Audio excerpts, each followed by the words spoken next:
40 ദിവസമായിട്ട് അവരെങ്ങോട്ടാണ് നോക്കുന്നത്? 40 ദിവസമായി അവർക്ക് നോക്കേണ്ടത് ദൈവത്തിലേക്ക് നോക്കേണ്ടതിന് പകരം അവർ തങ്ങളിലേക്കും ഈ ലോകത്തിലേക്ക് നോക്കാൻ തുടങ്ങി. ഇന്ന് മനുഷ്യൻ പാപം ചെയ്യാനായിട്ട് അനേകം അവസരങ്ങൾ ഉണ്ടാക്കുന്നുണ്ട്, കണ്ടുപിടിക്കുന്നുണ്ട്, പല ആഘോഷങ്ങളും ക്രമീകരിക്കുന്നുണ്ട്, പല പാർട്ടികളുമുണ്ട്, പല യാത്രകളുമുണ്ട്, പല സങ്കേതങ്ങളും ഒരുമിച്ച് കൂടുന്നുണ്ട്. എന്താണ്? എല്ലാവർക്കും ഇന്ന് സുഖിക്കണം, സുഖാനുഭവങ്ങളിൽ മുഴുകിയിരിക്കുന്നവർ. 1 തിമോത്തിയോസിന്റെ ലേഖനം 5-ാം അധ്യായം 6-ാമത്തെ തിരുവചനം.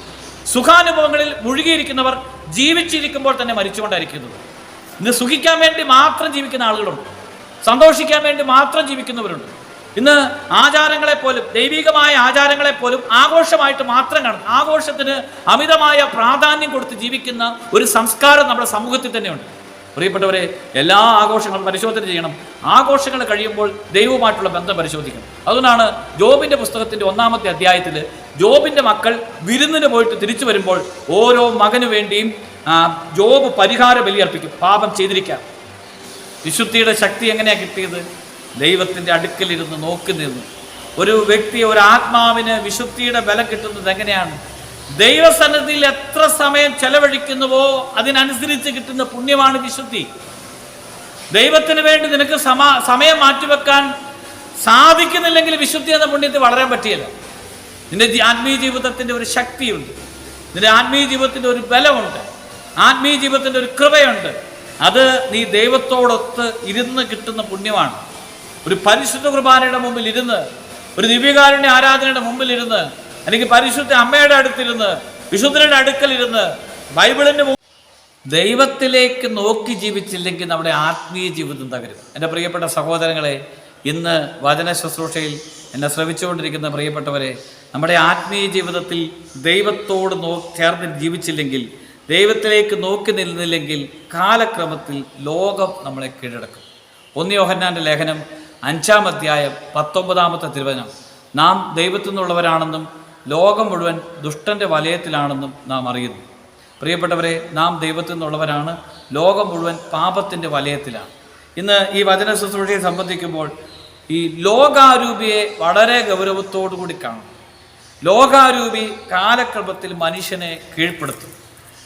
പുറപ്പാടിൻ്റെ പുസ്തകം 32-ാമത്തെ അധ്യായത്തിൽ മോശ 40 രാവും 40 പകലും സീനായി മലയുടെ മുകളിൽ ദൈവവുമായിട്ട് സംസാരിക്കുന്നുണ്ട്.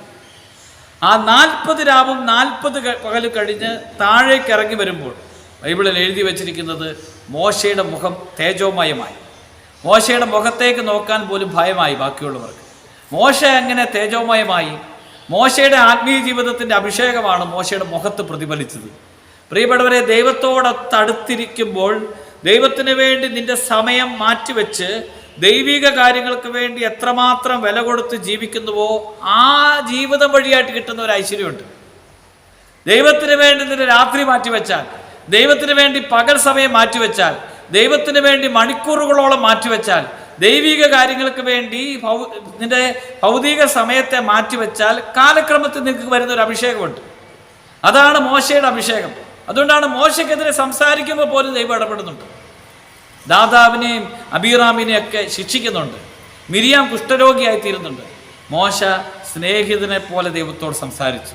അത്രമാത്രം വ്യക്തിബന്ധമുണ്ട്. ദൈവവുമായിട്ട് വ്യക്തിബന്ധം വർദ്ധിക്കും തോറും നിന്റെ ആത്മീയ ജീവിതത്തിൻ്റെ ശക്തി വർദ്ധിക്കാൻ തുടങ്ങും. രണ്ടാമതായിട്ട് ജനത്തോട് ജനം അഹറോന്റെ അടുക്ക ചെന്ന് പറയുന്നുണ്ട്, ഞങ്ങൾക്ക് ആരാധിക്കാനായിട്ട് ദൈവത്തെ ഉണ്ടാക്കിത്ത. 40 ദിവസമായിട്ട് അവരെങ്ങോട്ടാണ് നോക്കുന്നത്? 40 ദിവസമായി അവർക്ക് നോക്കേണ്ടത് ദൈവത്തിലേക്ക് നോക്കേണ്ടതിന് പകരം അവർ തങ്ങളിലേക്കും ഈ ലോകത്തിലേക്ക് നോക്കാൻ തുടങ്ങി. അവരെ ദുരാരൂപി പിടികൂടി. അതുകൊണ്ടാണ് അവരാരാധിക്കുന്നത് സുഖിക്കാൻ വേണ്ടിയാണ്. ഞങ്ങൾക്കൊരു ദൈവത്തെ ഉണ്ടാക്കിത്ത. അങ്ങനെ അഹറോൻ അവർക്ക് ദൈവത്തെ ഉണ്ടാക്കി കൊടുക്കുമ്പോൾ, കാളക്കുട്ടിയെ ഉണ്ടാക്കി കൊടുക്കുമ്പോൾ അവർ സുഖഭോഗങ്ങളിൽ ഏർപ്പെട്ടു. അവർ ലോകത്തിൽ അവരുടെ കണ്ണുടക്കി, ലോകത്തിൽ അവരുടെ സന്തോഷം കണ്ടെത്തി, ലോകസുഖങ്ങളെ താലോലിച്ച് ജീവിക്കുമ്പോൾ അവരെ സംബന്ധിച്ചിടത്തോളം ഏറ്റവും വലിയ സന്തോഷം ലോകസുഖം അനുഭവിക്കുക. അവർ ദൈവത്തെ ഉണ്ടാക്കി തരാൻ വേണ്ടത്, ദൈവത്തെ ഉണ്ടാക്കി തരാൻ അഹറോനെ നിർബന്ധിക്കുന്നത് എന്താണ്? അവർക്ക് പാപം ചെയ്യാൻ വേണ്ടിയാണ്. പാപം ചെയ്യാൻ വേണ്ടി ദൈവത്തെ ഉണ്ടാക്കി തരാനായിട്ട് അഹറോനെ നിർബന്ധിക്കുകയാണ്. അതാണ് ജനം തിന്നു കുടിച്ച് വിനോദങ്ങളിൽ ഏർപ്പെട്ടു. ഈ ഭൂമിയിലെ സന്തോഷങ്ങളെ അമിതമായിട്ട് ആഗ്രഹിച്ചു കഴിഞ്ഞാൽ പാപം ചെയ്യാനായിട്ടുള്ള അവസരങ്ങൾ കണ്ടെത്തും. ഇന്ന് മനുഷ്യൻ പാപം ചെയ്യാനായിട്ട് അനേകം അവസരങ്ങൾ ഉണ്ടാക്കുന്നുണ്ട്, കണ്ടുപിടിക്കുന്നുണ്ട്, പല ആഘോഷങ്ങളും ക്രമീകരിക്കുന്നുണ്ട്, പല പാർട്ടികളുമുണ്ട്, പല യാത്രകളുമുണ്ട്, പല സങ്കേതങ്ങളും ഒരുമിച്ച് കൂടുന്നുണ്ട്. എന്താണ്? എല്ലാവർക്കും ഇന്ന് സുഖിക്കണം. സുഖാനുഭവങ്ങളിൽ മുഴുകിയിരിക്കുന്നവർ, 1 തിമോത്തിയോസിന്റെ ലേഖനം 5-ാം അധ്യായം 6-ാമത്തെ തിരുവചനം, സുഖാനുഭവങ്ങളിൽ മുഴുകിയിരിക്കുന്നവർ ജീവിച്ചിരിക്കുമ്പോൾ തന്നെ മരിച്ചുകൊണ്ടായിരിക്കുന്നത്. ഇന്ന് സുഖിക്കാൻ വേണ്ടി മാത്രം ജീവിക്കുന്ന ആളുകളുണ്ട്, സന്തോഷിക്കാൻ വേണ്ടി മാത്രം ജീവിക്കുന്നവരുണ്ട്. ഇന്ന് ആചാരങ്ങളെപ്പോലും, ദൈവികമായ ആചാരങ്ങളെപ്പോലും ആഘോഷമായിട്ട് മാത്രം കാണുന്നു. ആഘോഷത്തിന് അമിതമായ പ്രാധാന്യം കൊടുത്ത് ജീവിക്കുന്ന ഒരു സംസ്കാരം നമ്മുടെ സമൂഹത്തിൽ തന്നെയുണ്ട്. പ്രിയപ്പെട്ടവരെ, എല്ലാ ആഘോഷങ്ങളും പരിശോധന ചെയ്യണം. ആഘോഷങ്ങൾ കഴിയുമ്പോൾ ദൈവവുമായിട്ടുള്ള ബന്ധം പരിശോധിക്കണം. അതുകൊണ്ടാണ് ജോബിൻ്റെ പുസ്തകത്തിൻ്റെ 1-ാമത്തെ അധ്യായത്തിൽ ജോബിൻ്റെ മക്കൾ വിരുന്നിന് പോയിട്ട് തിരിച്ചു വരുമ്പോൾ ഓരോ മകന് വേണ്ടിയും ജോബ് പരിഹാര ബലിയർപ്പിക്കും. പാപം ചെയ്തിരിക്കാം, ആ ആഘോഷങ്ങൾ കഴിയുമ്പോൾ പാപം ചെയ്തിരിക്കാം. ഇന്ന് പാപം ചെയ്യാൻ സാധ്യതയുള്ള അനേകം ആഘോഷങ്ങളുണ്ട്, പാപം ചെയ്യാൻ എല്ലാ സാധ്യതകളുമുള്ള അനേകം ആഘോഷങ്ങളുണ്ട്. ആ ആഘോഷങ്ങളെ അമിതമായിട്ട് സ്നേഹിച്ചു കഴിഞ്ഞാൽ പാപത്തിന് കാലക്രമത്തിൽ അടിമയായിട്ട് നശിക്കും. അതുകൊണ്ട് ഈ ആത്മീയ സന്തോഷം നഷ്ടപ്പെട്ട ഭൗതിക സന്തോഷങ്ങളെ അമിതമായിട്ട് സ്നേഹിക്കുന്നത്, പ്രിയപ്പെട്ടവരെ, ദൈവത്തിൻ്റെ കൃപ നഷ്ടപ്പെടുന്നതിന് കാരണമായിട്ട് തീരും. വിശുദ്ധി ദൈവത്തെ നോക്കി ജീവിക്കുന്നവർക്ക് ലഭിക്കുന്ന പുണ്യമാണ്. മോശയ്ക്ക് ലഭിച്ച പുണ്യമാണ്. മോശയുടെ വിശുദ്ധിയുടെ ശക്തിയാണ് മോശയുടെ മുഖത്തേക്ക് നോക്കുമ്പോൾ കാണുന്നത്. എല്ലാവർക്കും മനസ്സിലായി, മോശയുടെ മുഖം തെളിഞ്ഞു നിൽക്കുന്നുണ്ടെങ്കിലും മോശയുടെ വിശുദ്ധിയുടെ ശക്തിയാണ് മുഖത്ത് തെളിഞ്ഞു നിൽക്കുന്നത്. വിശുദ്ധിയുടെ ശക്തി എങ്ങനെയാണ് കിട്ടിയത്? ദൈവത്തിൻ്റെ അടുക്കലിരുന്ന് നോക്കി നിന്ന്. ഒരു വ്യക്തി, ഒരു ആത്മാവിന് വിശുദ്ധിയുടെ ബലം കിട്ടുന്നത് എങ്ങനെയാണ്?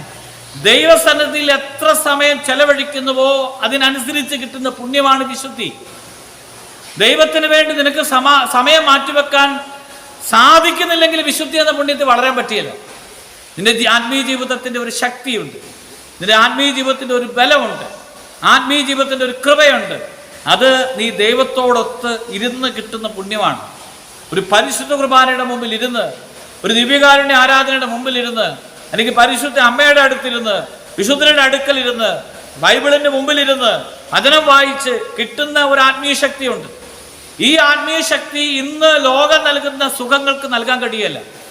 എവിടെ പോയാലാണ്, ഏത് സുഖങ്ങൾ അനുഭവിച്ചു കഴിഞ്ഞാലാണ് നമ്മുടെ ആത്മീയ ശക്തി പ്രാപിക്കുന്നത്, ആത്മീയ ബലം കിട്ടുന്നത്.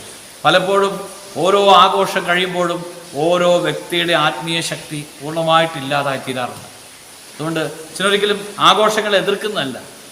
ആഘോഷങ്ങൾ, ഈ കൃപ നഷ്ടപ്പെട്ടുള്ള ആഘോഷങ്ങൾ, ദൈവാനുഭവം നഷ്ടപ്പെട്ടുള്ള ആഘോഷങ്ങളെ അമിതമായിട്ട് ആശ്രയിക്കരുത്. നമ്മളെപ്പോഴും ഒരു വിവേകം വേണം, വിവേകത്തോടു കൂടി ജീവിക്കുന്നു. ദൈവകൃപ നഷ്ടപ്പെട്ട ഇടങ്ങളിൽ നിന്ന്, ഈ പരിശുദ്ധ അമ്മയുടെ പ്രത്യേകതയാണ്, പരിശുദ്ധ അമ്മ കൃപയില്ലാത്ത ഇടങ്ങളിൽ നിന്ന് ഓടിപ്പോകും. അതാണ് ഹെറോദേസ് ഈശോ മിശിഹായെ കൊല്ലാനായിട്ട് ആലോചിക്കുന്നു എന്ന് അറിയുമ്പോൾ തന്നെ വിട്ടുപോവാണ്. ആ കൃപയില്ല. അഭിഷേകമുള്ള ഒരാൾക്ക്, കൃപ കിട്ടിയ ഒരാൾക്ക് പാപസാഹചര്യങ്ങളിൽ ഇരിക്കാൻ പറ്റില്ല. ദൈവകൃപ കിട്ടിയതിൻ്റെ അടയാളമാണ് നിങ്ങൾ പോകുന്ന ആഘോഷങ്ങളിൽ ചിലർക്ക് പങ്കെടുക്കാൻ പറ്റിയല്ല, ചില പാപസാഹചര്യങ്ങൾ നിൽക്കാൻ പറ്റിയല്ല. ആ പാപസാഹചര്യം ഓടിയൊടുക്കും. പരിശുദ്ധ അമ്മയുടെ പ്രത്യേകതയാണ് പാപത്തിൽ നിന്ന് ഓടിയൊടിക്കാനുള്ള കൃപ. പാപത്തിൽ നിന്ന് ഓടിയൊടിക്കാനുള്ള കൃപ പ്രാർത്ഥിച്ച് കിട്ടുന്ന ഒരു അഭിഷേകമാണ്. പാപസാഹചര്യങ്ങൾ, എല്ലാ ആഘോഷങ്ങളിലും പുണ്യങ്ങളൊന്നും ഉണ്ടാകണമെന്നില്ല. പുണ്യങ്ങളുണ്ടാകുന്ന ആഘോഷങ്ങളുണ്ടാകാം, ആത്മീയ കൂട്ടായ്മകളുണ്ടാകാം. ഈ പുണ്യം, അഭിഷേകം, കൃപയൊക്കെ നഷ്ടപ്പെടുന്ന സ്ഥലങ്ങളുണ്ട്. ആ സ്ഥലങ്ങളിൽ നിന്ന് ഓടിയകരണം. ദൈവകൃപ അതാണ് ഈശോ മിശിഹായെ നഷ്ടപ്പെട്ടു എന്ന് അറിയുമ്പോൾ തന്നെ പരിശുദ്ധ അമ്മ അവിടെ നിൽക്കുന്നില്ല, ഓടി ജെറുസലേം ദേവാലയത്തിലേക്ക് പോവുകയാണ്. അതുകൊണ്ട് പ്രിയപ്പെട്ടവരെ, കൃപ നഷ്ടപ്പെടുന്ന ആഘോഷങ്ങളെ നമ്മൾ ഗൗരവത്തോടു കൂടി സൂക്ഷിക്കേണ്ടതാണ്. ഇന്ന് മനുഷ്യരുടെ ഇടയിലുള്ള ദൈവസാന്നിധ്യം നഷ്ടപ്പെടുത്തുന്ന പല സാന്നിധ്യങ്ങളിലും പല ഇടങ്ങളിലും സുഖങ്ങൾ വർദ്ധിക്കാൻ വേണ്ടി മാത്രം ക്രമീകരിക്കുന്നുണ്ട്. വീണ്ടും 1 രാജാക്കന്മാരുടെ പുസ്തകം 18-ാമത്തെ അധ്യായത്തിൽ ബലിപീഠം തകർന്നു കിടക്കുന്നതിനെ കുറിച്ച് നമ്മൾ കാണുന്നുണ്ട്. എലിയ പ്രവാചകന്റെ കാലത്താണ് ബലിപീഠം തകർന്നത്. എലിയയുടെ വലിയൊരു വേദനയാണ്. ബലിപീഠം തകർന്നു കിടക്കുന്നതിൻ്റെ കാരണം എന്താണ്? ജനം യഹോവയാണ് ദൈവം എന്ന് പറയുകയും ബാലിനെ ആരാധിക്കുകയും ചെയ്യും. അവരുടെ വിശ്വസ്തത എന്ന് പറയുന്നത് ബാലിൻ്റെ അടുക്കിലേക്കാണ്. അവർക്ക് യഹോവയെ കാണിക്കാനായിട്ട്, തനിക്ക് ചൂണ്ടിക്കാണിക്കാനായിട്ട് തങ്ങളുടെ ദൈവം എന്ന് യഹോവയെ കാണിക്കാനായിട്ട് അവർക്ക് കഴിയും. പക്ഷേ അവരുടെ അല്പോഴും ഒരു അറ്റാച്ച്മെന്റ് എന്ന് പറയുന്നത് ബാലിൻ്റെ പിന്നാലെയാണ്. അതുകൊണ്ടാണ് ഈ ഏലിയ ചോദിക്കുന്നത്, എത്ര നാൾ 2 വഞ്ചിയും കാലിയായിട്ട് ജീവിക്കും?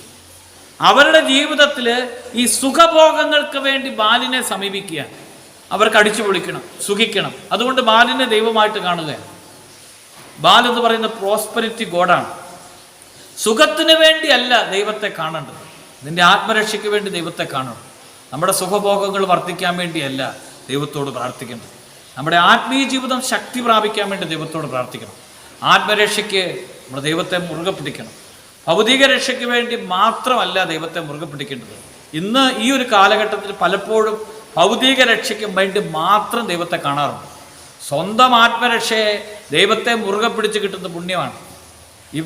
ഈ കുടുംബരക്ഷ പ്രാപിച്ചിരിക്കുന്ന സക്കേവൂസിനോട് പറയുന്നത് ദൈവത്തെ കാണാനായിട്ട് ദാഹമുണ്ടാകുമ്പോഴാണ്. കർത്താവായ യേശുവിൽ വിശ്വസിക്കുക, നീയും നിന്റെ കുടുംബവും രക്ഷ പ്രാപിക്കുമെന്ന് കാരാഗ്രഹ വിചാരിപ്പുകാരൻ്റെ മുമ്പിൽ പൗലോസും സീലാസും പറയുന്നത് മുട്ടുകുത്തി സഹോദരന്മാരെ രക്ഷ പ്രാപിക്കാനായിട്ട് എന്ത് ചെയ്യണമെന്ന് ചോദിക്കുമ്പോഴാണ്.